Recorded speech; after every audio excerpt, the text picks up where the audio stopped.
Welcome to my online class. I am Sachin from Etawah. आज हम पढ़ेंगे भौतिक विज्ञान यानी कि फिजिक्स। ठीक है, तो इसका पहला चैप्टर है यांत्रिकी।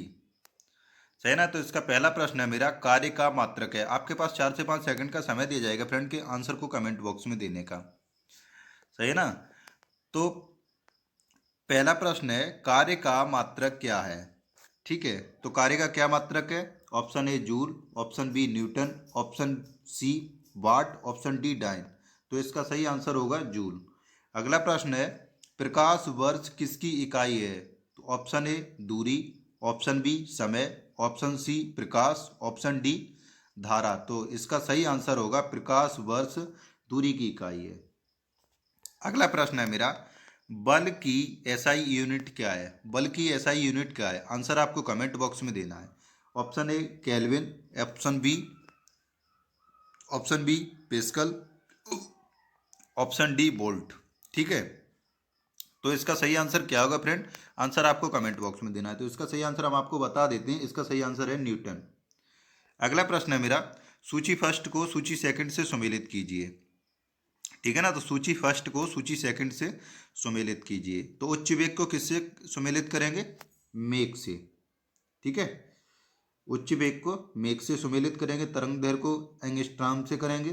ठीक है, दाब को पास्कल से और ऊर्जा को जूल से। तो इसका सही आंसर क्या होगा फ्रेंड, सीधा सीधा आंसर होगा 1 2 3 4 यानी कि option C is the correct answer. अगला प्रश्न है मेरा, सूची फर्स्ट को सूची सेकंड से सुमेलित करें। ठीक है, सूची फर्स्ट को सूची सेकंड से सुमेलित करें। तो दूरी को किससे सुमेलित करेंगे, आंसर आपको कमेंट बॉक्स में देना। आपके पास 4 से 5 सेकंड का समय दिया है फ्रेंड। तो दूरी को किससे सुमेलित करेंगे, तो इसका सही आंसर क्या होगा फ्रेंड, आंसर आपको कमेंट बॉक्स में देना है। तो इसका सही आंसर हम आपको बता देते हैं, दूरी को सुमेलित करेंगे प्रकाश वर्ष से। ठीक है, पदार्थ की मात्रा को किससे सुमेलित करेंगे, मोल से। और विद्युत आवेश की मात्रा को कूलाम से और ऊर्जा को वाट घंटा से। ठीक है, तो अगला प्रश्न है मेरा, सूची फर्स्ट को सूची सेकंड से सुमेलित करें। सही है, सूची फर्स्ट को सूची सेकंड से सुमेलित करें। तो इसका सही आंसर क्या होगा फ्रेंड, आपके पास 4 से 5 सेकंड का समय दिया है फ्रेंड के इसका सही आंसर क्या होगा। त्वरण, त्वरण को हम किससे सुमेलित करेंगे, आंसर आपको कमेंट बॉक्स में देना है। ठीक है, त्वरण को किससे सुमेलित करेंगे, तो हम आपको बता देते हैं, त्वरण को हम करेंगे मीटर प्रति सेकंड स्क्वायर से। बल को किससे सुमेलित करेंगे, बल को किससे सुमेलित करेंगे, तो बल को हम सुमेलित करेंगे न्यूटन से। ठीक है, कृत्तिकार को किससे सुमेलित सुमेलित करेंगे, जूल से। ठीक है, आवेग को किससे करेंगे, न्यूटन सेकंड से। ठीक है, अगला प्रश्न है मेरा, एक खगोलीय इकाई संबंधित है। एक खगोलीय इकाई संबंधित है। तो इसका सही आंसर क्या होगा फ्रेंड, एक खगोलीय इकाई संबंधित है। ठीक है, ऑप्शन ए सूर्य एवं पृथ्वी के बीच की दूरी से, ऑप्शन बी चंद्रमा एवं पृथ्वी के बीच की दूरी से, ऑप्शन सी सूर्य एवं चंद्रमा के बीच की दूरी से, यानी और ऑप्शन डी उपयुक्त में से कोई नहीं। ठीक है, उपयुक्त में से कोई नहीं। तो इसका सही आंसर क्या होगा फ्रेंड, इसका सही आंसर हम आपको बता देते हैं कि इसका सही आंसर है ऑप्शन ए, सूर्य एवं पृथ्वी के बीच की दूरी। ए इज द करेक्ट आंसर, सूर्य एवं पृथ्वी के बीच की दूरी।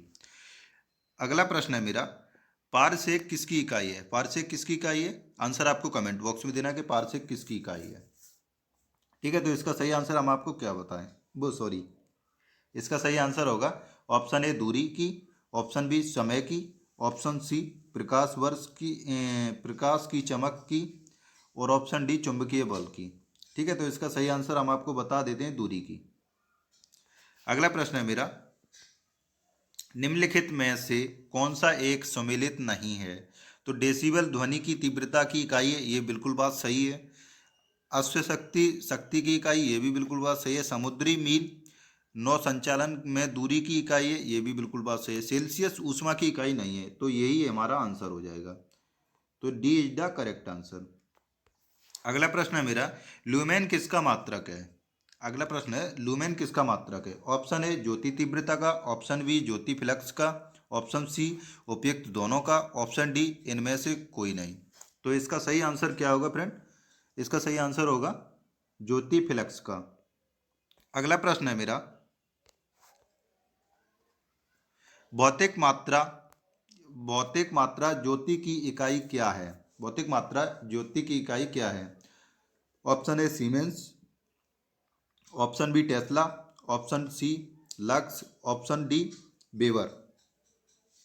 ठीक है, तो इसका सही आंसर हम आपको बता देते हैं, इसका सही आंसर है लक्स, ऑप्शन सी। अगला प्रश्न है मेरा, पास्कल किसकी इकाई है? तो पास्कल किसकी इकाई है? आंसर आपको कमेंट बॉक्स में देना है। तो इसका सही आंसर हम आपको बता देते हैं, ऑप्शन ए आर्द्रता की, ऑप्शन बी दाब की, ऑप्शन सी वर्षा की, ऑप्शन डी तापमान की। तो इसका सही आंसर क्या होगा फ्रेंड? इसका सही आंसर हम आपको बता देते हैं, इसका सही आंसर है दाब की। ठीक है, कैंडला किसका मात्रक है? ऑप्शन ए ज्योति फ्लक्स का, ऑप्शन बी ज्योति प्रभाव का, ऑप्शन सी ज्योति दाब का, ऑप्शन डी ज्योति तीव्रता का। तो इसका सही आंसर क्या होगा फ्रेंड? आंसर आपको कमेंट बॉक्स में देना है। तो इसका सही आंसर हम आपको बता देते हैं, ऑप्शन डी ज्योति तीव्रता का। अगला प्रश्न है मेरा, ऊर्जा की एसआई इकाई क्या है? ऊर्जा की एसआई इकाई क्या है? तो इसका सही आंसर क्या होगा फ्रेंड? तो option A joule, option B newton, option C hertz, option D pascal. ठीक है, तो इसका सही आंसर क्या होगा फ्रेंड? आंसर आपको कमेंट बॉक्स में देना है। इसका सही आंसर हम आपको बता देते हैं, ऑप्शन ए जूल। ठीक है, ऊर्जा की एसआई इकाई जूल है। ठीक है, चुंबकीय क्षेत्र की माप की इकाई क्या है? चुंबकीय क्षेत्र की माप की इकाई क्या है? Option A tesla, option B ampere, option C cobalt, option D ohm. तो इसका सही आंसर क्या होगा फ्रेंड? इसका सही आंसर होगा Tesla, option A is the correct answer. अगला प्रश्न है मेरा, हर्ट्ज क्या मापने की यूनिट है? हर्ट्ज क्या मापने की यूनिट है? ऑप्शन ए तरंग दैर्घ्य, ऑप्शन बी तरंग की स्पष्टता, ऑप्शन सी तरंगों की तीव्रता, ऑप्शन डी तरंगों की आवृत्ति। ठीक है, तो इसका सही आंसर क्या होगा फ्रेंड? आंसर आपको कमेंट बॉक्स में देना है। इसका सही आंसर होगा डी तरंगों की आवृत्ति।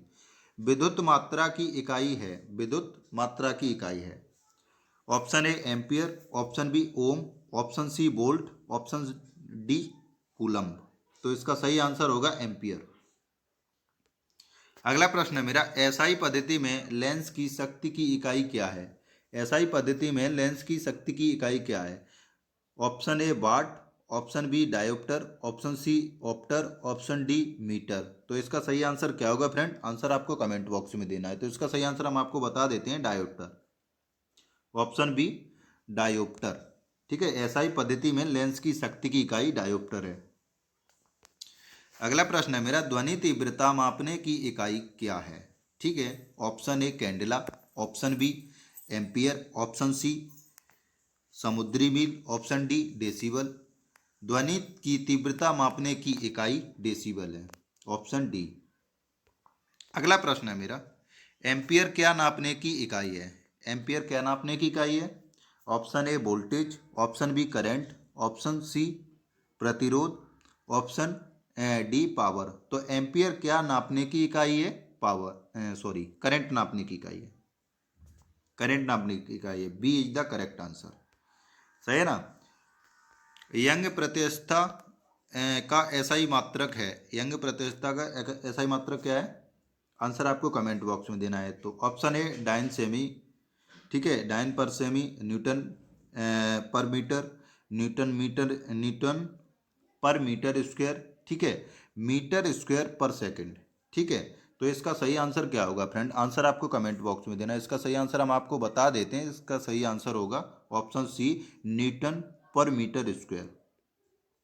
अगला प्रश्न है मेरा, निम्नलिखित में से तापमान की एसआई इकाई, ठीक है, निम्नलिखित में से तापमान की एसआई इकाई क्या होगी? ऑप्शन ए रेअम्यूर स्केल, ठीक है, option B kelvin, option C ampere, option D candela.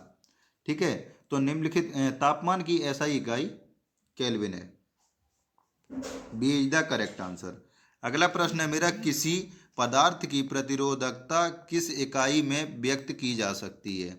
Option A ohm, ठीक है, option B ohm per centimetre, option C ohm centimetre, option D ohm centimetre square. तो इसका सही आंसर होगा ohm centimetre. C is the correct answer. ठीक है, ये practice set है, हम थ्योरी पढ़ाने का समय नहीं है, सही ना। थ्योरी का काम करेंगे। संवेग का एसआई मात्रक क्या है? ठीक है, 24वां क्वेश्चन है, संवेग का एसआई मात्रक क्या है? Option A ampere, option B kilogram per second, option C joule, option D kilogram. तो इसका सही आंसर क्या होगा फ्रेंड? आंसर आपको कमेंट बॉक्स में देना है। तो इसका सही आंसर हम आपको बता देते हैं, संवेग का एसआई मात्रक किलोग्राम पर सेकंड होता है। अगला प्रश्न है मेरा, निम्नलिखित में से कौन एक सदिश राशि नहीं है? ऑप्शन ए संवेग, ऑप्शन बी वेग, ऑप्शन सी कोण वेग, ऑप्शन डी द्रव्यमान। तो इसका सही आंसर क्या होगा फ्रेंड? आंसर आपको कमेंट बॉक्स में बताना है। तो हम इसका सही आंसर बता देते हैं फ्रेंड कि इसका सही आंसर होगा द्रव्यमान। D is the correct answer. 26वां अदिश राशि। अदिश राशि कौन सी है इनमें से? ऑप्शन ए ऊर्जा, ऑप्शन बी बल आघूर्ण, ऑप्शन सी संवेग, ऑप्शन डी उपयुक्त सभी। ठीक है, तो इसका सही आंसर क्या होगा फ्रेंड? आंसर आपको कमेंट बॉक्स में देना है। इसका सही आंसर है अदिश राशि ऊर्जा है। ठीक है ना। निम्नलिखित में से कौन सी एक सदिश राशि है? निम्नलिखित में से कौन सी एक सदिश राशि है? आंसर आपको कमेंट बॉक्स में बताना है कि इसमें से कौन सी एक सदिश राशि है। ठीक है, तो इसका सही आंसर क्या होगा? ऑप्शन ए संवेग, ऑप्शन बी दाब, ऑप्शन सी ऊर्जा, ऑप्शन डी कार्य। ठीक है, तो इसमें से कौन सी सदिश राशि है? आंसर आपको कमेंट बॉक्स में देना है। ठीक है, तो इसमें संवेग एक सदिश राशि है, सही है ना, ऑप्शन ए। अगला प्रश्न है मेरा, निम्नलिखित में से कौन सी एक सदिश राशि नहीं है? ऑप्शन ए विस्थापन, ऑप्शन बी वेग, ऑप्शन सी बल, ऑप्शन डी आयतन। तो इसका सही आंसर क्या होगा फ्रेंड? इसका सही आंसर हम आपको बता देते हैं, सदिश राशि नहीं है। ठीक है ना, तो सदिश राशि नहीं है, तो इसका सही आंसर है आयतन एक सदिश राशि नहीं है। ठीक है, निम्नलिखित में से सदिश राशि है, ऑप्शन ए वेग, ऑप्शन बी द्रव्यमान, ऑप्शन सी समय, ऑप्शन डी लंबाई। तो इसका सही आंसर होगा सदिश राशि है तो वेग। वेग एक सदिश राशि है। ए इज द करेक्ट आंसर। अगला प्रश्न है मेरा, निम्नलिखित में से कौन सा एक व्युत्पन्न परिणाम नहीं है? निम्नलिखित में से कौन सा एक व्युत्पन्न परिणाम नहीं है? परिणाम नहीं है, एक मिनट, गलत पढ़ रहे हैं। निम्नलिखित में से कौन सा एक व्युत्पन्न परिमाण नहीं है? ठीक है, परिमाण नहीं है, गलती मिस्टेक हो गई थी। जरा पानी पी लें, चिपक रही है।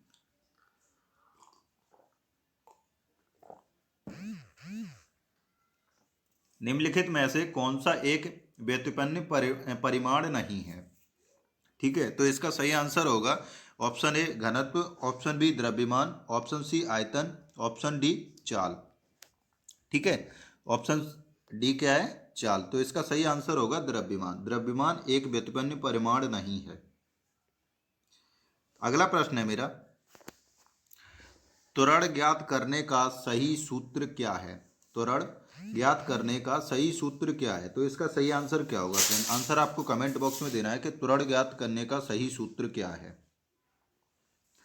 ठीक है, पहला सूत्र है ए बराबर यू माइनस यू बट्टे टी। अगला है ए बराबर यू प्लस विट, ठीक है, वी टी। ठीक है, ए ऑप्शन सी है ए बराबर यू प्लस यू टी। ठीक है ना, ये थ्योरी से समझ में आएगा आपके। ऑप्शन डी ए बराबर you plus you divided by two. ठीक है, तो इसका सही आंसर हम आपको बता देते हैं, ए बराबर you minus you divided by T. ठीक है, तो इसका सही आंसर है ए। ए इज द करेक्ट आंसर। अगला प्रश्न है मेरा, पदार्थ के संवेग और वेग के अनुपात से कौन सी भौतिक राशि प्राप्त की जाती है? ठीक है, तो इसका सही आंसर क्या होगा फ्रेंड? आंसर आपको कमेंट बॉक्स में देना है। ऑप्शन ए वेग, ऑप्शन बी त्वरण, ऑप्शन सी द्रव्यमान, ऑप्शन डी बल। पदार्थ के संवेग और वेग के अनुपात से कौन सी भौतिक राशि प्राप्त की जाती है? तो इसका सही आंसर होगा द्रव्यमान। पिलांक के अचर में किसका आयाम होता है? पिलांक के अचर में किसका आयाम होता है? ऑप्शन ए ऊर्जा, ऑप्शन बी रैखिक गति, ऑप्शन सी कोणीय गति, ऑप्शन डी बल। तो इसका सही आंसर क्या होगा फ्रेंड? आंसर आपको कमेंट बॉक्स में देना है। ठीक है, तो इसका सही आंसर हम आपको बता देते हैं। पिलांक के अचर में किसका आयाम होता है? तो कोणीय गति का आयाम होता है। अगला प्रश्न है मेरा, एक लड़की झूले पर बैठी है। एक लड़की झूले पर बैठी स्थिति में झूला झूल रही है, ठीक है। उस लड़की के खड़े हो जाने पर दोलनों का आवर्तकाल क्या होगा? ऑप्शन ए कम हो जाएगा, ऑप्शन बी अधिक हो जाएगा, ऑप्शन सी लड़की की ऊंचाई पर निर्भर करेगा, और ऑप्शन डी है अपवर्तित। हाँ सही है, अपवर्तित रहेगा। ठीक है, तो इसका सही आंसर हम आपको बता देते हैं। एक लड़की झूले पर बैठी स्थिति में झूला झूल रही है। उस लड़की के खड़े हो जाने पर दोलनों का आवर्तकाल कम हो जाता है। ठीक है, तो इसका सही आंसर है ए। ए इज द करेक्ट आंसर, कम हो जाएगा आवर्तकाल। अगला प्रश्न है मेरा, घूर्णन करती एक गोल मेज पर अचानक एक लड़का आकर बैठ जाता है। मेज के कोणीय वेग पर क्या प्रभाव पड़ेगा? ठीक है, ऑप्शन ए कम हो जाएगा, ऑप्शन बी बढ़ जाएगा, ऑप्शन सी उतना ही रहेगा, ऑप्शन डी कुछ नहीं कहा जा सकता है। सही है, तो इसका सही आंसर क्या होगा फ्रेंड? आंसर आपको कमेंट बॉक्स में देना है। इसका सही आंसर हम आपको बता देते हैं, कम हो जाएगा। ऑप्शन ए कम हो जाएगा। अगला प्रश्न है मेरा, यदि किसी चलती हुई वस्तु के वेग को 2 गुना कर दिया जाए तो उसका या उसकी, ठीक है। ऑप्शन ए त्वरण दोगुना हो जाता है, ऑप्शन बी गतिज ऊर्जा दोगुनी हो जाती है, ऑप्शन सी गतिज ऊर्जा 4 गुनी हो जाती है, ठीक है, ऑप्शन डी भार दोगुना हो जाता है। सही है ना, तो इसका सही आंसर क्या होगा फ्रेंड? यदि किसी चलती हुई वस्तु के वेग को 2 गुना कर दिया जाए तो उसका या उसकी गतिज ऊर्जा 4 गुनी हो जाती है। C is the correct answer. अगला प्रश्न है मेरा, किसी पिंड के द्रव्यमान तथा भार में अंतर होता है क्योंकि? किसी पिंड के द्रव्यमान तथा भार में अंतर होता है क्योंकि पहला ऑप्शन है द्रव्यमान परिवर्तनीय होता है जबकि भार स्थिर रहता है, ऑप्शन बी है द्रव्यमान स्थिर रहता है जबकि भार परिवर्तनीय होता है, ऑप्शन सी दोनों सत्य हैं, और ऑप्शन डी है दोनों असत्य हैं, यानी कि दोनों गलत हैं। सही है ना, तो इसका सही आंसर क्या होगा फ्रेंड? आंसर आपको कमेंट बॉक्स में देना है। इसका सही आंसर हम आपको बता देते हैं, किसी पिंड के द्रव्यमान तथा भार में अंतर होता है क्योंकि द्रव्यमान स्थिर रहता है जबकि भार परिवर्तनीय होता है। ठीक है, तो B is the correct answer. अगला प्रश्न है मेरा, किसी भी स्थिर या गतिशील वस्तु की स्थिति और दिशा में तब तक कोई परिवर्तन नहीं होता जब तक उस पर कोई वह बल सक्रिय न हो। यह है पहला ऑप्शन है न्यूटन का गति विषयक प्रथम नियम, ऑप्शन बी न्यूटन का गति विषयक द्वितीय नियम, ऑप्शन सी न्यूटन का गति विषयक तृतीय नियम, और ऑप्शन डी है गैलीलियो का गतिज विषयक नियम। ठीक है, तो इसका सही आंसर होगा न्यूटन का किसी भी स्थिर या गतिशील वस्तु की स्थिति और दिशा में तब तक कोई परिवर्तन नहीं होता जब तक उस पर कोई बाह्य बल सक्रिय ना हो। यह कि न्यूटन का गति विषयक प्रथम नियम लागू होता है इस पर। ए इज द करेक्ट आंसर। अगला प्रश्न है मेरा, किसी असंतुलित बल द्वारा, ठीक है, किसी पिंड में उत्पन्न त्वरण, ऑप्शन ए बल के व्युत्क्रमानुपाती होता है, ऑप्शन बी बल के अनुक्रमानुपाती होता है, ऑप्शन सी बल के प्रभाव से स्वतंत्र होता है, ऑप्शन डी शून्य होता है। ठीक है, तो इसका सही आंसर क्या होगा फ्रेंड? आंसर आपको कमेंट बॉक्स में देना है। आपके पास 4 से 5 सेकंड का समय भी दिया है। तो इसका सही आंसर होगा, किसी असंतुलित बल द्वारा किसी पिंड में उत्पन्न त्वरण बल के अनुक्रमानुपाती होता है। ठीक है, तो B is the correct answer. ठीक है, sorry, B is the correct answer. अगला प्रश्न है मेरा, न्यूटन के गति के तीसरे नियम के अनुसार क्रिया तथा प्रक्रिया से समृद्ध बल, ऑप्शन ए हमेशा एक ही वस्तु पर लगे होने चाहिए, ऑप्शन बी भिन्न भिन्न वस्तु पर लगे हो सकते हैं, ऑप्शन सी हमेशा भिन्न भिन्न वस्तुओं पर ही लगे होने चाहिए। ठीक है, ऑप्शन डी है समृद्धि बल का परिणाम बराबर होना जरूरी नहीं, किंतु उनकी दिशा समान होनी चाहिए। तो इसका सही आंसर क्या होगा फ्रेंड? आंसर आपको कमेंट बॉक्स में देना है। इसका सही आंसर हम आपको बता देते हैं।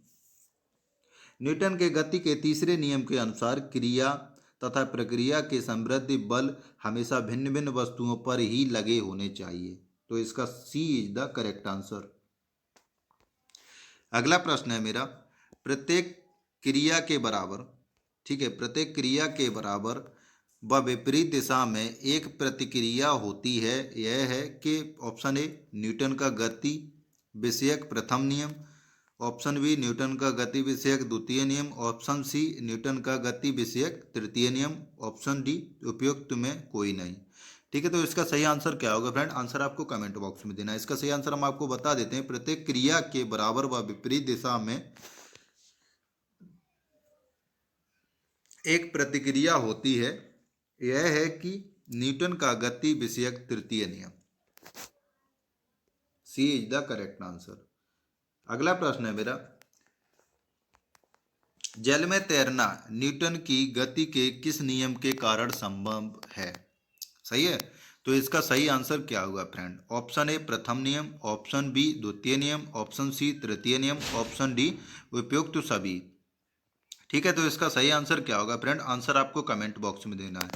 तो इसका सही आंसर हम आपको बता देते हैं। ऑप्शन सी तृतीय नियम। जल में तैरना न्यूटन के गति के किस नियम के कारण संभव है? तो तृतीय नियम के कारण संभव है। सही ना। अगला प्रश्न है मेरा, कोई पिंड तब तक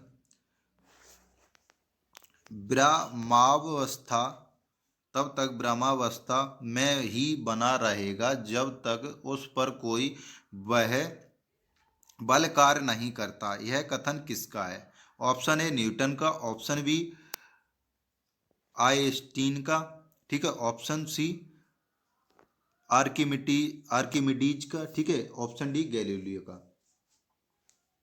ठीक है, तो इसका सही आंसर क्या होगा फ्रेंड? आंसर आपको कमेंट बॉक्स में देना है। कोई पिंड तब तक एक ब्रह्मावस्था में ही बना रहेगा जब तक उस पर कोई बाह्य बल कार्य नहीं करता। यह कथन किसका है? तो यह कथन किसका है? यह कथन हम आपको बता देते हैं। यह कथन न्यूटन का है। ए इज द करेक्ट आंसर। अगला प्रश्न है मेरा, बल की परिभाषा आती है न्यूटन के गति के गति के पहले नियम से, ऑप्शन ए है, ऑप्शन बी है गति के दूसरे नियम से, ऑप्शन सी गति के तीसरे नियम से, ऑप्शन डी है गुरुत्वाकर्षण नियम से। तो इसका सही आंसर क्या होगा फ्रेंड? इसका सही आंसर हम आपको बता देते हैं। बल की परिभाषा आती है न्यूटन के गति के पहले नियम से ही। अगला प्रश्न है मेरा, ए इज द करेक्ट आंसर। अगला प्रश्न है मेरा, किसी पिंड के उस गुणधर्म को क्या कहते हैं?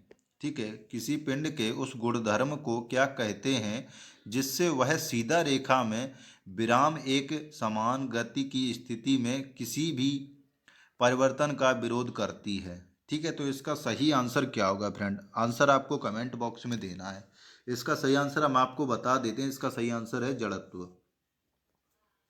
ठीक है, B is the correct answer, जड़त्व। एक मिनट, क्वेश्चन भी दिखना चाहिए ना पूरा। ठीक है, तो इसका सही आंसर है जड़त्व। अगला प्रश्न है मेरा, न्यूटन के पहले नियम को भी कहते हैं। ठीक है, न्यूटन के पहले नियम को क्या कहते हैं? क्या क्या कहते हैं? ऑप्शन दिए हैं 4। अब उनमें से एक चीज तो कहते ही होंगे ना। ऑप्शन ए आघूर्ण का नियम, ऑप्शन बी जड़त्व का नियम, ऑप्शन सी ऊर्जा का नियम, ऑप्शन डी संवेग का नियम। तो इसका सही आंसर क्या होगा फ्रेंड? आंसर आपको कमेंट बॉक्स में देना है। तो इसका सही आंसर हम बताते हैं कि न्यूटन के पहले नियम को भी जड़त्व का नियम कहते हैं। ठीक है, B is the correct answer. अगला प्रश्न है मेरा, गाड़ी खींचना, गाड़ी खींचता हुआ घोड़ा किस बल के कारण आगे बढ़ता है? गाड़ी खींचता हुआ घोड़ा किस बल के कारण आगे बढ़ता है? ऑप्शन ए गाड़ी द्वारा घोड़े पर आरोपित बल से, ऑप्शन बी घोड़े द्वारा गाड़ी पर आरोपित बल से, ऑप्शन सी घोड़े द्वारा अपने पैरों से पृथ्वी पर आरोपित बल से, ऑप्शन डी है पृथ्वी द्वारा घोड़े के पैरों पर आरोपित बल से। तो इसका सही आंसर है पृथ्वी द्वारा घोड़े के पूरा प्रश्न पढ़ के बोलूं। गाड़ी खींचता हुआ घोड़ा किस बल के कारण आगे बढ़ता है? तो पृथ्वी द्वारा घोड़े के पैरों पर आरोपित बल के द्वारा आगे बढ़ता है। D is the correct answer. चलती हुई बस, चलती हुई बस जब अचानक ब्रेक लगाती है तो उसमें बैठे यात्री आगे की दिशा में गिरते हैं। तो इसका सही आंसर क्या होगा? इसको किसके द्वारा समझाया जा सकता है? तो पहला ऑप्शन है सापेक्षता सिद्धांत के द्वारा, ऑप्शन बी न्यूटन का पहला नियम के द्वारा, ऑप्शन सी न्यूटन का दूसरा नियम के द्वारा, ऑप्शन डी न्यूटन का तीसरा नियम के द्वारा। तो इसका सही आंसर होगा फ्रेंड, चलती हुई बस जब अचानक ब्रेक लगाती है तो उसमें बैठे हुए यात्री आगे की दिशा में गिरते हैं। इसको किसके द्वारा समझाया जा सकता है? तो न्यूटन का पहला नियम के द्वारा समझाया जा सकता है। B is the correct answer. Rocket किस सिद्धांत पर कार्य करता है? आंसर आपको कमेंट बॉक्स में देना है कि रॉकेट किस सिद्धांत पर कार्य करता है। ऑप्शन ए न्यूटन का तृतीय नियम पर, ऑप्शन बी न्यूटन का प्रथम नियम पर, ऑप्शन सी न्यूटन का द्वितीय नियम पर, ऑप्शन डी आर्किमिडीज का सिद्धांत पर। ठीक है, तो इसका सही आंसर क्या होगा फ्रेंड? आंसर आपको कमेंट बॉक्स में देना है। इसका सही आंसर हम आपको बता देते हैं। इसका सही आंसर है न्यूटन का तृतीय नियम। अगला प्रश्न है मेरा, अश्व यदि एकाएक चलना प्रारंभ कर दे तो अश्वारोही के गिरने की आशंका का कारण? ठीक है, जड़त्व आघूर्ण, option B, option A, option B द्रव्यमान का संरक्षण नियम, ऑप्शन सी विश्राम जड़त्व, ऑप्शन डी गति का तीसरा नियम। तो इसका सही आंसर क्या होगा फ्रेंड? आंसर आपको कमेंट बॉक्स में देना है। इसका सही आंसर हम आपको बता देते हैं। इसका सही आंसर है सी विश्राम का जड़त्व। यानी अश्व यदि एकाएक चलना प्रारंभ कर दे तो अश्वारोही के गिरने की आशंका का कारण विश्राम जड़त्व है।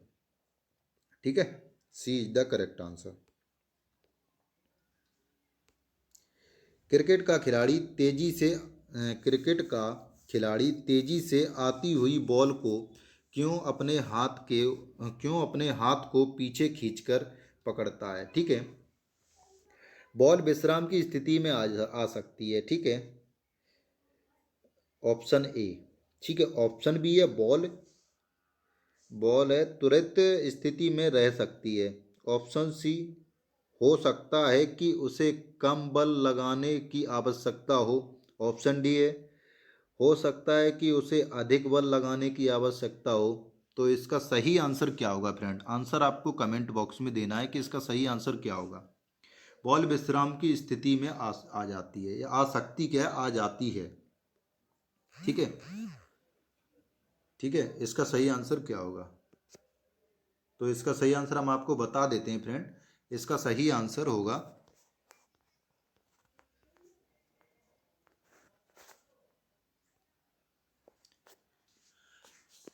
ठीक है, बल का गुणनफल क्या है? आंसर आपको कमेंट बॉक्स में देना है। बल का गुणनफल क्या है? ठीक है, तो इसका सही आंसर क्या होगा फ्रेंड? इसका सही आंसर हम आपको बता देते हैं। ऑप्शन ए द्रव्यमान और वेग का, ऑप्शन बी द्रव्यमान और त्वरण का, ऑप्शन सी भार और वेग का, ऑप्शन डी भार और त्वरण का। तो इसका सही आंसर क्या होगा फ्रेंड? आंसर आपको कमेंट बॉक्स में देना है। इसका सही आंसर हम आपको बता देते हैं। बल का गुणनफल द्रव्यमान और त्वरण का होता है।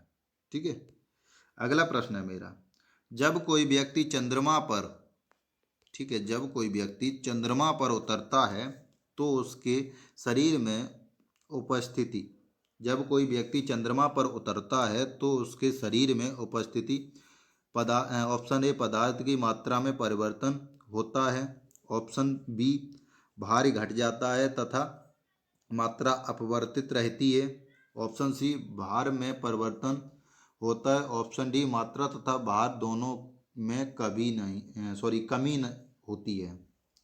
ठीक है, तो इसका सही आंसर क्या होगा फ्रेंड? आंसर आपको कमेंट बॉक्स में देना, हम आपको बता देते हैं। इसका सही आंसर होगा भार घट जाता है तथा मात्रा अपवर्तित रहती है, option B, B is the correct answer.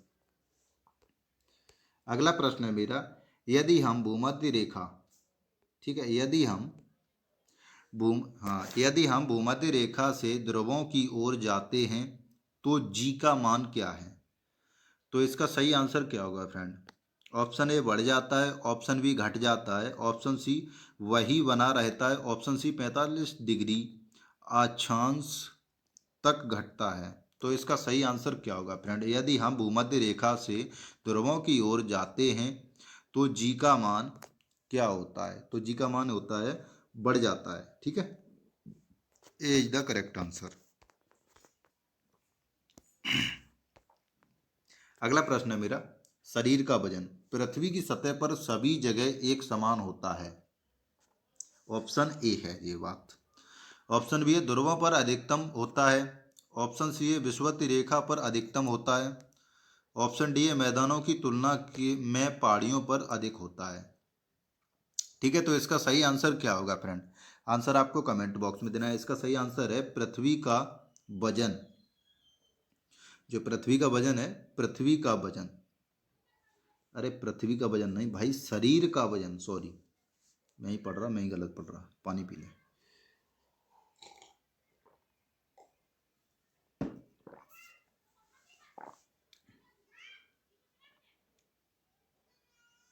शरीर का वजन ध्रुवों पर अधिकतम होता है,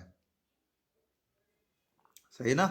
ध्रुवों पर अधिकतम होता है, तो B is the correct answer, B. ठीक है, अगला प्रश्न है मेरा, व्यक्ति पृथ्वी की सतह की तुलना में चंद्रमा की सतह पर अधिक ऊंचा क्यों उछल सकता है? सही है ना? तो इसका सही आंसर क्या होगा? ऑप्शन ए चंद्रमा की सतह खुरदरी होती है, ऑप्शन बी चंद्रमा का कोई वायुमंडल नहीं होता है, ऑप्शन सी चंद्रमा में गुरुत्वाकर्षण के कारण त्वरण पृथ्वी की तुलना में कम होता है, ऑप्शन डी चंद्रमा पृथ्वी से अधिक ठंडा होता है। इसका सही आंसर क्या होगा फ्रेंड?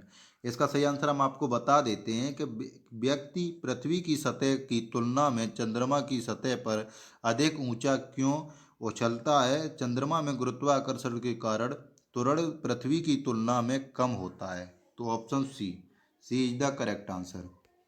अगला प्रश्न है मेरा, 20 किलो वजन, 20 किलो के वजन को जमीन के ऊपर 1 किलोमीटर की ऊंचाई पर ठीक है, पकड़े रखने के लिए क्या किया गया कार्य क्या है? तो option A 20 joule, option B 200 joule, option C 981 joule, ठीक है, ऑप्शन डी 0 जूल। ठीक है, तो इसका सही आंसर होगा 20 केजी के वजन को जमीन के ऊपर 1 किलोमीटर की ऊंचाई पर पकड़े रखने के कारण किया गया कार्य, ऑप्शन डी 0 होता है, 0 जूल।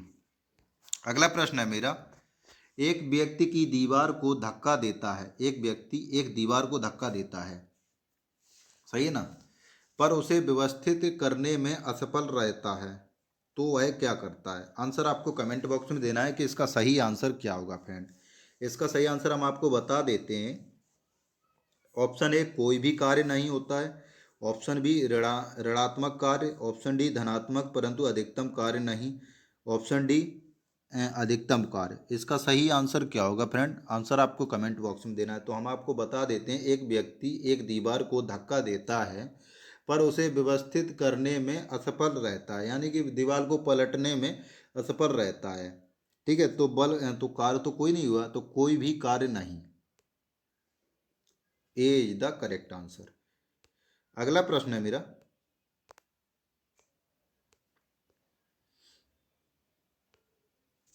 पहाड़ी पर चढ़ता एक व्यक्ति आगे की ओर झुक जाता है क्योंकि ऑप्शन ए तेज चल सके, ऑप्शन बी फिसलने की संभावना कम हो जाए, ऑप्शन सी शक्ति संरक्षण हेतु, ऑप्शन डी स्थायित्व बढ़ने के लिए।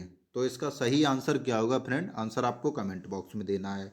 पहाड़ी पर चढ़ता एक व्यक्ति आगे की ओर झुक जाता है क्योंकि स्थायित्व बढ़ाने के लिए। D is the correct answer. सही है ना? तो इसका सही आंसर डी है। अगला प्रश्न है मेरा, पीसा की एक ऐतिहासिक मीनार तिरछी होते हुए भी नहीं गिरती है क्योंकि ऑप्शन ए है इसके गुरुत्व केंद्र से जाने वाली उध ठीक है ऊर्ध्वा सॉरी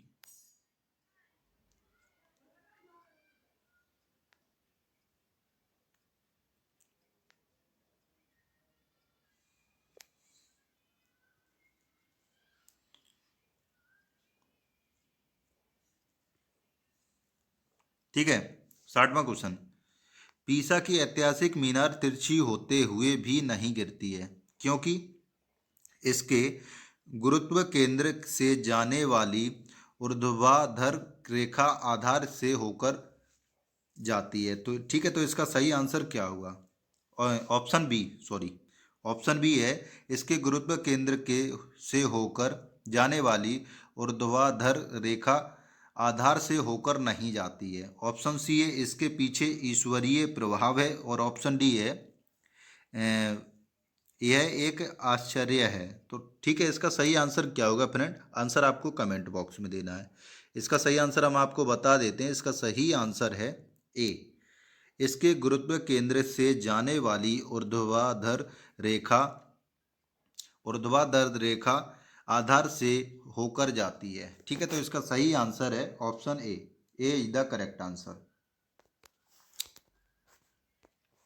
अगला प्रश्न है मेरा, जाड़ों की रातों में अत्यधिक ठंड पड़ने पर पानी की पाइप फट जाती है क्योंकि ऑप्शन ए जमने के बाद पानी का घनत्व कम हो जाता है, ऑप्शन बी है जमने के बाद पानी कठोर हो जाता है अतः उसकी यह कठोरता पाइप को तोड़ देती है, ऑप्शन सी है जमने के बाद पानी का आयतन बढ़ जाता है, ऑप्शन डी है जमने के बाद पानी की पाइप का धातु गल जाता है। ठीक है, तो हम आपको बता देते हैं, जाड़ों की रातों में अत्यधिक ठंड पड़ने पर पानी की पाइप फट जाती है क्योंकि जमने के बाद पानी का आयतन बढ़ जाता है। ठीक है, अगर हम आपको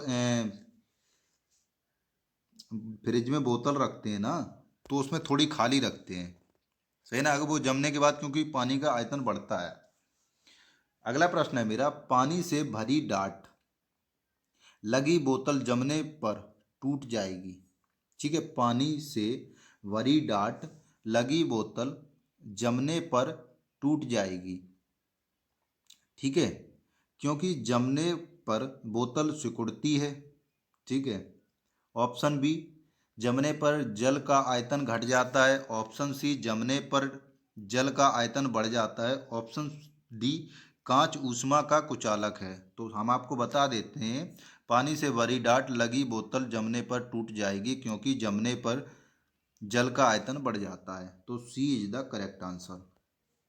अगला प्रश्न है मेरा, जल के आयतन में क्या परिवर्तन होगा यदि तापमान 9 डिग्री सेल्सियस से गिराकर 3 डिग्री सेल्सियस कर दिया जाए? तो इसका सही आंसर क्या होगा फ्रेंड? आंसर आपको कमेंट बॉक्स में देना है। ऑप्शन ए आयतन में कोई परिवर्तन नहीं होगा, ऑप्शन बी आयतन पहले बढ़ेगा और बाद में घटेगा, ऑप्शन सी आयतन पहले घटेगा और बाद में बढ़ेगा, ऑप्शन डी ऑप्शन डी पानी जम जाएगा। तो इसका सही आंसर है आयतन पहले घटेगा और बाद में बढ़ेगा, यानी जल के आयतन में क्या परिवर्तन होगा यदि तापमान 9 डिग्री सेल्सियस से 3 डिग्री सेल्सियस कर दिया जाए? तो आयतन पहले घटेगा और बाद में बढ़ेगा। ठीक है, C is the correct answer. अगला प्रश्न है मेरा, ओ यहाँ तो पीडीएफ थोड़ी सही से नहीं बनाई। एक झील में तैरने वाली इस एक झील में तैरने वाली इस्पात की नाव के लिए नाव द्वारा विस्थापित पानी का भार कितना है। ठीक है, एक झील में तैरने वाली इस्पात की नाव के लिए नाव द्वारा विस्थापित पानी का भार कितना है। तो इसका सही आंसर क्या होगा फ्रेंड? ऑप्शन ए नाव के भार से कम, ऑप्शन बी नाव के भार से ज़्यादा, ऑप्शन सी नाव के उस भाग के भार के बराबर जो झील के पानी की सतह के नीचे है, ऑप्शन डी नाव के भार के बराबर। ठीक है, तो इसका सही आंसर क्या होगा फ्रेंड? हम आपको बता देते हैं, इसका सही आंसर है एक झील में तैरने वाली इस्पात की नाव के लिए नाव द्वारा विस्थापित पानी का भार कितना नाव के उस भाग के भार के बराबर जो झील के पानी की सतह के नीचे है। तो इसका सही आंसर है सी। अगला प्रश्न है मेरा, किसी कालीन की सफाई के लिए यदि उसे छड़ी से पीटा जाए तो उसमें कौन सा नियम लागू होता है? गति का पहला नियम, गति का दूसरा नियम, ऑप्शन ए गति का पहला नियम, ऑप्शन बी गति का दूसरा नियम, ऑप्शन सी है गति का तीसरा नियम, ऑप्शन डी है गति के पहले और दूसरे नियम का संयोजन। ठीक है, तो इसका सही आंसर क्या होगा फ्रेंड? हम आपको बता देते हैं, किसी कालीन की सफाई के लिए यदि उसे छड़ी से पीटा जाए तो उसमें गति का पहला नियम काम करता है। ए इज द करेक्ट आंसर। अगला प्रश्न है मेरा, सड़क पर चलने की अपेक्षा बर्फ पर चलना कठिन है क्योंकि बर्फ सड़क से सख्त होती है। ऑप्शन ए, ऑप्शन बी है सड़क बर्फ से सख्त होती है, ऑप्शन सी जब हम अपने पैर से धक्का देते हैं तो बर्फ कोई प्रतिक्रिया व्यक्त नहीं करती है, ऑप्शन डी है बर्फ में सड़क की अपेक्षा घर्षण कम होता है। तो इसका सही आंसर क्या होगा फ्रेंड? इसका सही आंसर हम आपको बता देते हैं, इसका सही आंसर होगा बर्फ में सड़क की अपेक्षा घर्षण कम होता है, यानी सड़क पर चलने की अपेक्षा बर्फ पर चलना कठिन है क्योंकि बर्फ में सड़क की अपेक्षा घर्षण कम होता है। D is the correct answer. अगला प्रश्न है मेरा, रोड़ी युक्त सड़क की तुलना में बर्फ पर चलना कठिन होता है क्योंकि ऑप्शन ए बर्फ मुलायम एवं स्पंजी होता है जबकि रोड़ी कठोर होता है, ऑप्शन बी है पैर तथा बर्फ के माध्यम घर्षण बल रोड़ी एवं पैर के माध्यम घर्षण बल की तुलना में कम होता है, ऑप्शन सी है बर्फ पर घर्षण बल रोड़ी की तुलना में अधिक होता है, ऑप्शन सी है उपयुक्त में से कोई नहीं। तो इसका सही आंसर क्या होगा फ्रेंड? आंसर आपको कमेंट बॉक्स में देना है। ठीक है, तो इसका सही आंसर हम आपको बता देते हैं, रोड़ी युक्त सड़क की तुलना में बर्फ पर चलना कठिन होता है क्योंकि पैर तथा बर्फ के मध्य घर्षण बल रोड़ी एवं पैर के मध्य घर्षण बल की तुलना में कम होता है। ठीक है, B is the correct answer. अगला प्रश्न है मेरा, लकड़ी के सिलेंडराकार पात्र को खींचने की जगह लुढ़काना आसान होता है क्योंकि ऑप्शन ए जब उसे खींचा जाता है तो वस्तु का भार कार्यकारी होता है, ऑप्शन बी है लुढ़कन अवस्था का घर्षण बल फिसलन अवस्था के घर्षण बल की तुलना में बहुत कम होता है। ठीक है, ऑप्शन सी है खींचने की अवस्था में सड़क के संपर्क में बैरल का पृष्ठ क्षेत्रफल अधिक होता है, ऑप्शन डी है उपयुक्त विकल्पों के अतिरिक्त कोई विकल्प। ठीक है, तो इसका सही आंसर क्या होगा फ्रेंड? आंसर आपको कमेंट बॉक्स में देना है। लकड़ी के सिलेंडराकार पात्र को खींचने की जगह लुढ़काना आसान होता है, तो इसका सही आंसर है ऑप्शन बी लुढ़कन अवस्था का घर्षण बल फिसलन अवस्था के घर्षण बल की तुलना में बहुत कम होता है। ठीक है, तो सही इसका सही आंसर होगा B is the correct answer. अगला प्रश्न है मेरा, एक नदी में चलता हुआ जहाज समुद्र में आता है तब जहाज का स्तर क्या होगा? ऑप्शन ए पहले जितना होगा, ऑप्शन बी थोड़ा ऊपर आएगा, ऑप्शन सी थोड़ा नीचे आएगा, ऑप्शन डी ऊपर या नीचे होगा जो उसमें पड़े हुए भार पर निर्भर करता है। ठीक है, तो इसका सही आंसर क्या होगा फ्रेंड? आंसर आपको कमेंट बॉक्स में देना है। इसका सही आंसर हम आपको बता देते हैं, थोड़ा ऊपर आएगा। एक नदी में चलता हुआ जहाज समुद्र में आता है, तब जहाज का स्तर थोड़ा ऊपर आ जाएगा, आएगा। ठीक है, तो B is the correct answer. अगला प्रश्न है मेरा, लोहे की कील पारे में क्यों तैरती है? लोहे की कील पारे में क्यों तैरती है जबकि यह पानी में डूब जाती है? ऑप्शन ए, लोहे की पारे से रासायनिक क्रिया की प्रवृत्ति पानी की तुलना में कम होने के कारण। ऑप्शन बी है, लोहे का भार पानी से अधिक है तथा पारे से कम है। ऑप्शन सी है, लोहे का घनत्व पानी से अधिक है तथा पारे से कम है। ऑप्शन डी है, पारा पानी से भारी है। ठीक है, तो इसका सही आंसर क्या होगा? आंसर आपको कमेंट बॉक्स में देना है। इसका सही आंसर हम आपको बता देते हैं, लोहे का घनत्व पानी से अधिक है तथा पारे से कम है। यानी कि लोहे की कील पारे में क्यों तैरती है जबकि यह पानी में डूब जाती है? तो लोहे का घनत्व पानी से अधिक है तथा पारे से कम है, तो सी इज द करेक्ट आंसर। अगला प्रश्न है मेरा, जब एक ठोस पिंड को पानी में डुबोया जाता है तो उसके भार में हास्य होता है। यह हास्य कितना होता है? यह हास्य कितना होता है? हास्य। ठीक है, ऑप्शन ए, विस्थापित पानी के भार के बराबर। ऑप्शन बी है, विस्थापित पानी के भार से कम।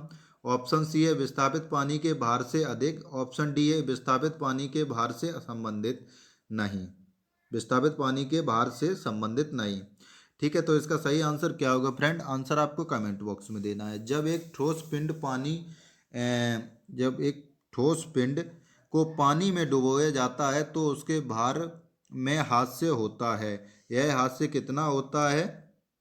ठीक है, तो विस्थापित पानी के भार के बराबर होता है। ठीक है, ए इज द करेक्ट आंसर। ठीक है, अगला प्रश्न है, बर्फ पानी में तैरती है परंतु अल्कोहल में डूब जाती है, क्यों? क्योंकि ऑप्शन ए, पानी अल्कोहल की अपेक्षा पारदर्शी होता है। ठीक है, ऑप्शन बी है, बर्फ पानी के जमने से बनती है। ऑप्शन सी है, बर्फ ठोस है जबकि अल्कोहल द्रव है। बर्फ ऑप्शन डी है, बर्फ पानी से हल्की होती है तथा अल्कोहल से भारी होता है। ठीक है, तो इसका सही आंसर क्या होगा फ्रेंड? इसका सही आंसर हम आपको बता देते हैं, बर्फ पानी में तैरती है परंतु अल्कोहल में डूब जाती है क्योंकि बर्फ पानी से हल्की होती है तथा अल्कोहल से भारी होती है। तो इसका सही आंसर होगा सी। C is the correct answer.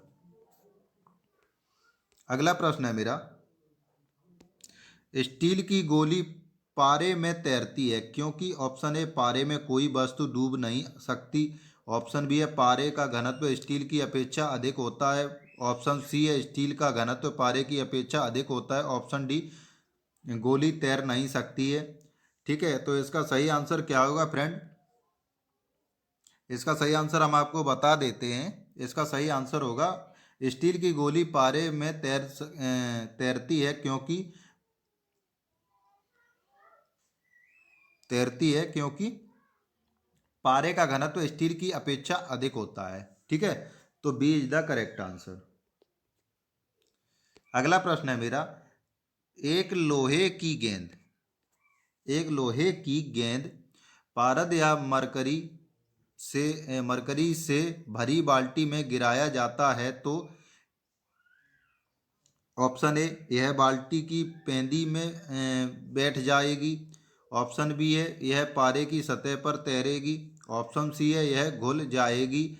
Option D है, उपयुक्त में से कोई नहीं। ठीक है, तो इसका सही आंसर होगा फ्रेंड, एक लोहे की गेंद पारद या मरकरी से भरी बाल्टी में गिराई जाती है तो यह पारे की सतह पर तैरेगी। तो B is the correct answer. अगला प्रश्न है मेरा, किस तापमान पर जल का घनत्व अधिकतम होता है? ऑप्शन ए, 0 डिग्री सेल्सियस पर। ऑप्शन बी है 1 डिग्री सेल्सियस पर। ऑप्शन सी है 2 डिग्री सेल्सियस पर। और ऑप्शन डी है 4 डिग्री सेल्सियस पर। तो इसका सही आंसर क्या होगा फ्रेंड? आंसर आपको कमेंट बॉक्स में देना है। ठीक है, किस तापमान पर जल का घनत्व अधिकतम होता है? तो 4 डिग्री सेल्सियस पर तापमान का घनत्व सॉरी अधिकतम होता है। सही है, तापमान पर जल का घनत्व अधिकतम होता है। अगला प्रश्न है मेरा, वस्तु की मात्रा बदलने पर अप सही है, अपवर्तित रहेगा। क्या अपवर्तित रहेगा? ऑप्शन ए आयतन, ऑप्शन बी भार, ऑप्शन सी द्रव्यमान, ऑप्शन डी घनत्व। ठीक है, तो इसका सही आंसर क्या होगा फ्रेंड? आंसर आपको कमेंट बॉक्स में देना है। तो वस्तु की मात्रा बदलने पर अपवर्तित रहेगा घनत्व। ठीक है, अगला प्रश्न है मेरा, तैराक को नदी के मुकाबले समुद्री पानी में तैरना आसान क्यों लगता है?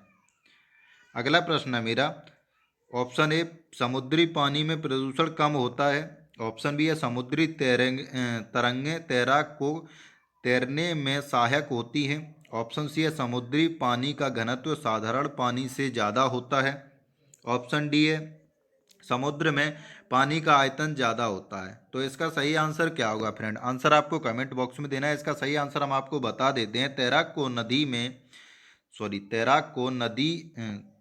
को नदी के मुकाबले समुद्री पानी में तैरना आसान क्यों लगता है? क्योंकि समुद्री पानी का घनत्व साधारण पानी से ज़्यादा होता है। ठीक है, तो सी इज द करेक्ट आंसर। अगला प्रश्न है मेरा, बादल किस कारण से वायुमंडल में तैरते हैं? सही है, बादल किस कारण से वायुमंडल में तैरते हैं? ऑप्शन ए निम्न दाब से, ऑप्शन बी निम्न घनत्व से, ऑप्शन सी निम्न श्यानता से, ऑप्शन डी निम्न तापमान से। तो इसका सही आंसर क्या होगा फ्रेंड? आंसर आपको कमेंट बॉक्स में देना है कि इसका सही आंसर क्या है। ठीक है, तो इसका सही आंसर हम आपको बता देते हैं। बादल किस कारण से वायुमंडल में तैरते हैं? तो निम्न घनत्व से। ठीक है, B is the correct answer. अगला प्रश्न है मेरा, समुद्र में प्लवन करते हुए सॉरी समुद्र में प्लवन करते आइसबर्ग का कितना भाग समुद्र की सतह से ऊपर रहता है? Option A 1/9, option A 1/10, option C 1/6, option D 1/4। ठीक है, तो इसका सही आंसर होगा 1/9, option A is the correct answer. अगला प्रश्न है मेरा, एक मिनट। अगला प्रश्न है मेरा, बांध के नीचे की दीवार मोटी बनाई जाती है क्यों? बांध के नीचे की दीवार मोटी बनाई जाती है क्यों? गहराई बढ़ने के कारण, गहराई बढ़ने के साथ द्रव्य का दाब बढ़ता है, ऑप्शन ए। ऑप्शन बी है गहराई बढ़ने के साथ द्रव्य का दाब घटता है, ऑप्शन सी है गहराई बढ़ने के साथ द्रव्य का घनत्व बढ़ता है, ऑप्शन डी है गहराई बढ़ने के साथ द्रव्य का घनत्व घटता है। ठीक है, तो इसका सही आंसर क्या होगा फ्रेंड? इसका सही आंसर हम आपको बता देते हैं। बांध के नीचे की दीवार मोटी बनाई जाती है क्योंकि गहराई बढ़ने के साथ द्रव्य का दाब बढ़ता है। ठीक है, तो इसका सही answer A is the correct answer. अगला प्रश्न है मेरा, बर्फ पर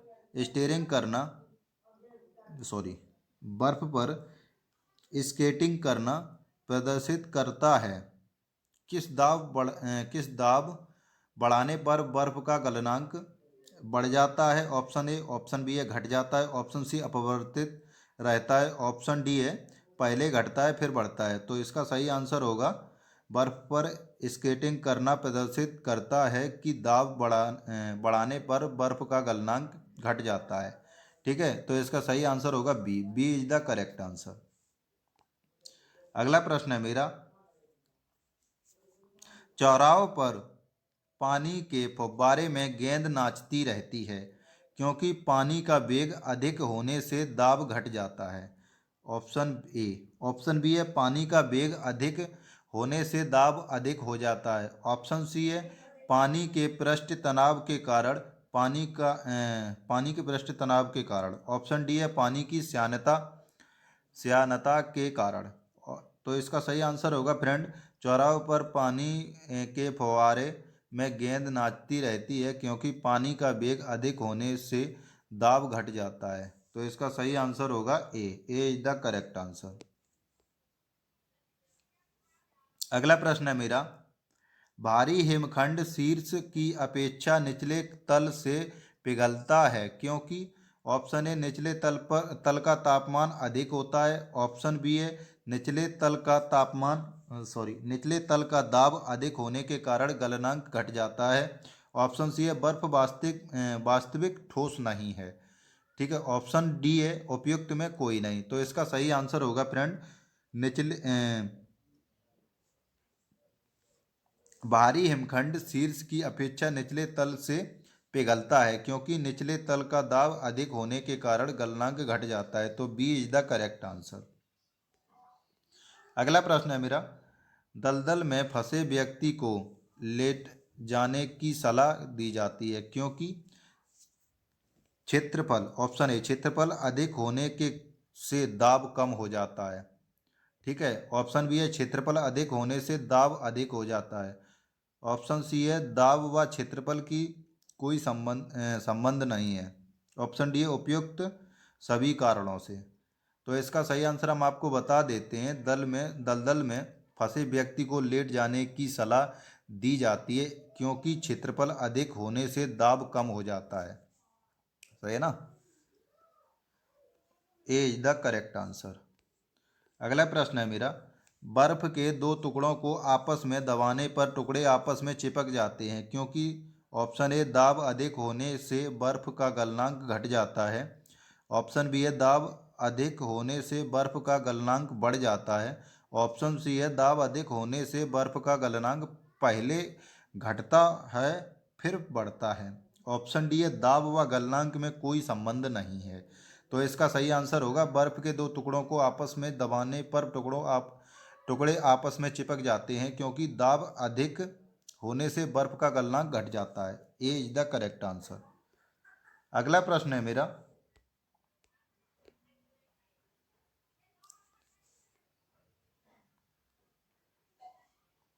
ठीक है, अगला प्रश्न है मेरा,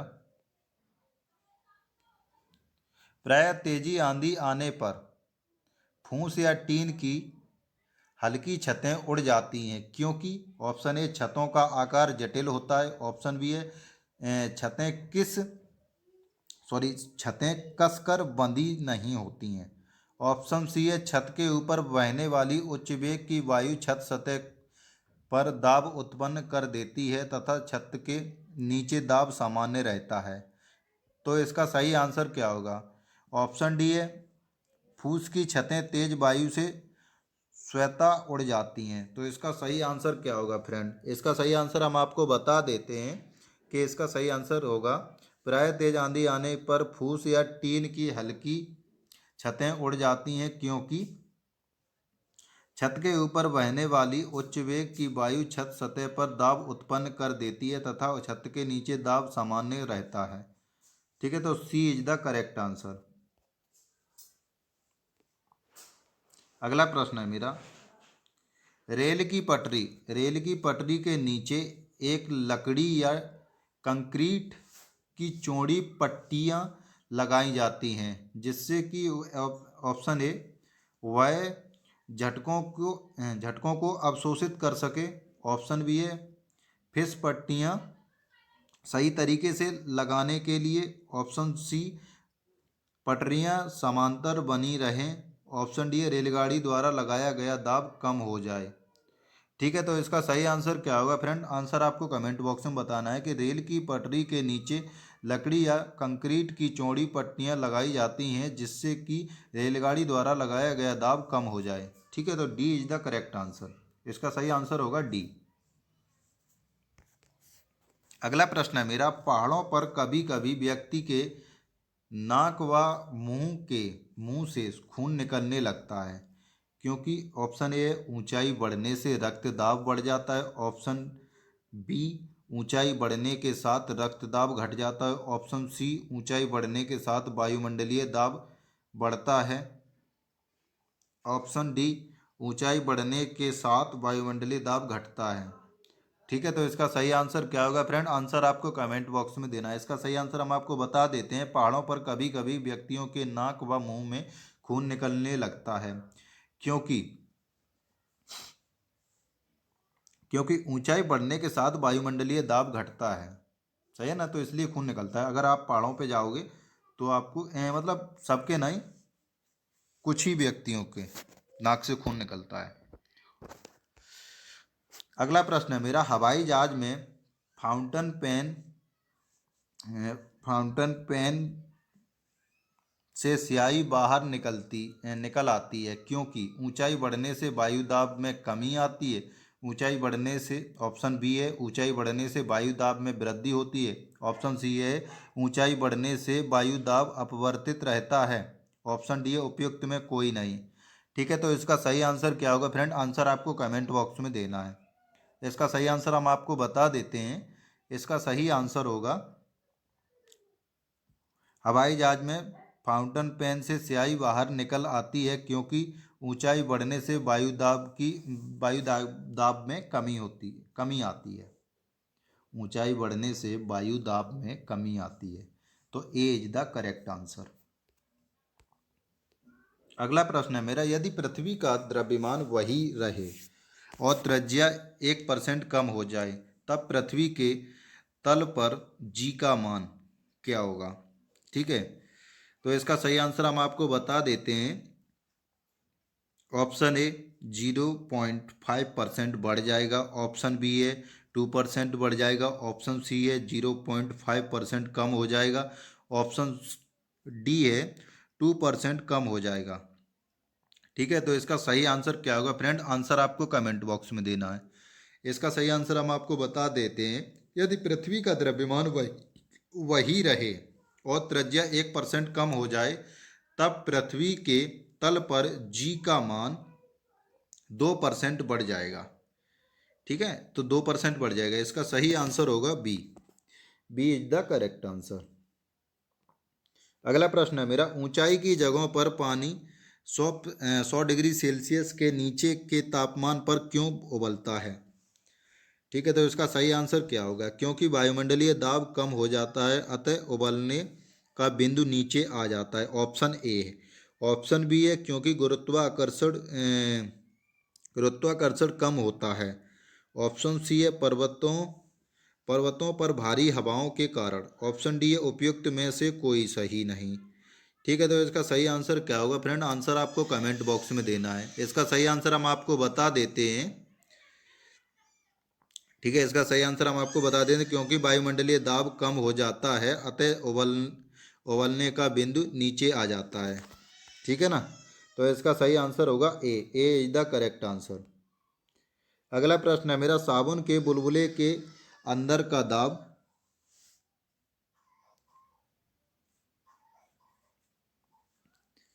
साबुन के बुलबुले के अंदर का दाब ऑप्शन ए वायुमंडलीय दाब से अधिक होता है। ऑप्शन बी है वायुमंडलीय दाब से कम होता है। ऑप्शन सी है वायुमंडलीय दाब के बराबर होता है। ऑप्शन डी है वायुमंडलीय दाब का आधा होता है। ठीक है, तो इसका सही आंसर क्या होगा फ्रेंड? आंसर आपको कमेंट बॉक्स में देना है। इसका सही आंसर हम आपको बता देते हैं कि इसका सही आंसर क्या होगा। इसका सही आंसर है, साबुन के बुलबुले के अंदर का दाब वायुमंडलीय दाब से अधिक होता है। ठीक है, तो ए इज द करेक्ट आंसर। अगला प्रश्न है मेरा, हम दलदली सड़कों पर क्यों फिसलते हैं? ठीक है, ऑप्शन ए गुरुत्वाकर्षण बल की कमी से, गुरुत्वाकर्षण बल की वजह से। ऑप्शन बी है अपेक्षित वेग से। ऑप्शन सी है घर्षण की कमी से। ऑप्शन डी है घर्षण की अधिकता से। ठीक है, तो इसका सही आंसर क्या होगा फ्रेंड? आंसर आपको कमेंट बॉक्स में देना है। इसका सही आंसर हम आपको बता देते हैं। हम दलदली सड़कों पर क्यों फिसलते हैं? तो घर्षण की कमी की वजह से। अगला प्रश्न है मेरा, जब बैरोमीटर जब अगला प्रश्न है मेरा, जब बैरोमीटर का पारा अचानक गिर जाए तो यह की बात सॉरी जब बैरोमीटर का पारा अचानक गिर जाए तो यह किस बात का घोतक है? ऑप्शन ए गर्म मौसम का। ऑप्शन बी सर्द मौसम का, ऑप्शन सी है आंधी या झंझावत की संभावना का, ऑप्शन डी है शुष्क मौसम का। ठीक है, तो इसका सही आंसर क्या होगा फ्रेंड? आंसर आपको कमेंट बॉक्स में देना है। इसका सही आंसर हम आपको बता देते हैं, आंधी या झंझावत की संभावना का। अगला प्रश्न है मेरा, हाइड्रोजन से भरा हुआ पॉलीथीन का एक गुब्बारा पृथ्वी के तल से छोड़ा जाता है। ऑप्शन ए वायुमंडल की ऊंचाई पर जाने से, ऑप्शन ए गुब्बारे के आमाप में कमी आएगी, ऑप्शन बी है गुब्बारे चपटा होकर चिक्र प्रकार के आकार में आएगा, ऑप्शन सी है गुब्बारे में आमाप में वृद्धि होगी, ऑप्शन डी है गुब्बारे का आमाप व आकार पहले के समान ही रहेगा। ठीक है, तो इसका सही आंसर क्या होगा फ्रेंड? आंसर आपको कमेंट बॉक्स में देना है। इसका सही आंसर हम आपको बता देते हैं। इसका सही आंसर होगा गुब्बारे के आमाप में वृद्धि होगी। ठीक है, तो इसका सही सी इज द करेक्ट आंसर। अगला प्रश्न है मेरा, ठीक है, अगला प्रश्न है,